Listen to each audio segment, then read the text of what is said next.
On the road with the Australian cricket team, thanks to Toyota. Hi, I'm Shane Watson and welcome to the GM factory here in Nottingham.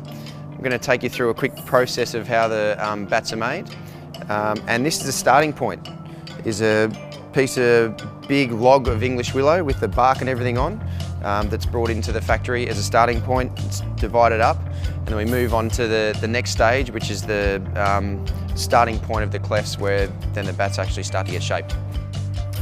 So this is the next step where the wood goes from being the big log, it's taken to the sawmill, and this is the GM's own plantation of English willow that they have.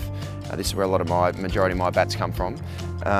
So it's all just sawn in the sawmill, turned into clefts of exactly this shape and size, and then it goes into the factory to then be shaped to individual specifications.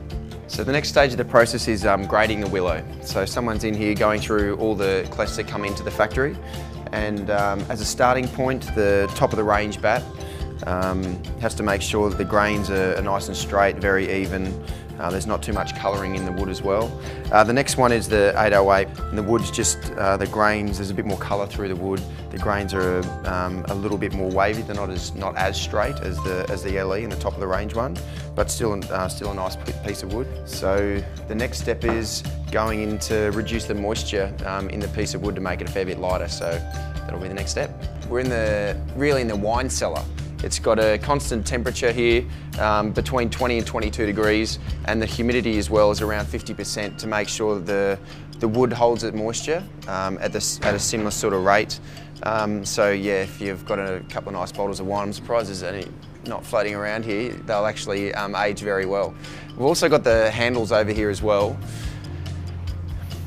So the handles are a cane with cork and rubber in the middle just for vibration. But the handles also need to be at the same moisture content when they come out of this room as well.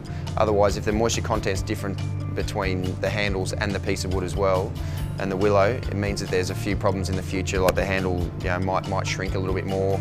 The join between the bat and the handle might be some issues. So make sure the detail between every little step across the way, make sure that the bats come out on top of the range.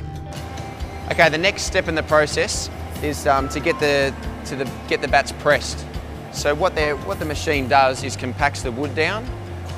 The bats have already been shaped, the face and the edges have already been shaped before they get to this machine, but now it's compacted down so the wood's more chance of holding together. The harder the wood's pressed, then normally the harder the ball feels like it comes off your bat, and also if the wood's a little bit lighter pressed, then it means you actually a little bit more feel coming off the bat. So I like my bats pressed a little bit lighter than normal, but the harder you press them, the longer the bats last as well. So once this process is done, then we move over to the process where the handles are put into the clefts of wood before they're shaped.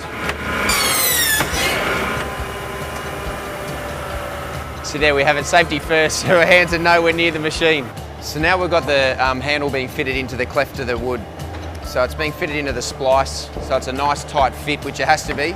Certainly don't want the handle falling out of the cleft of wood. So once you actually get the fit perfectly, then we move over to the actual bat getting shaped, which is, for me, the most exciting part. It initially starts in a computer program to be able to get the exact shape of what my specifications are. Everyone's a little bit different with what they want in the shape of their bat and the feel of the bat. But it's a very incredible machine.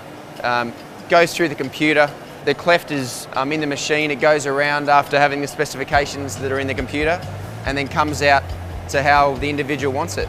So and then from this process, then we go over to the guys who end up finishing off the bat with the bat makers to be able to just shape the bat, finish off the little bits for the toe and the handle as well. But this is definitely my favourite process. You get this right with a beautiful piece of wood, you're absolutely flying.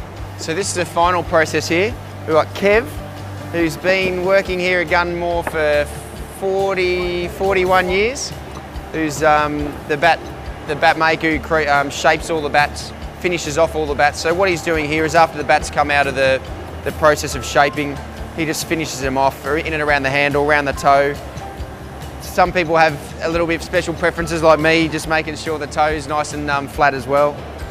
We had a couple of guys here in a little while ago who had a bit of a crack at trying to shape a bat.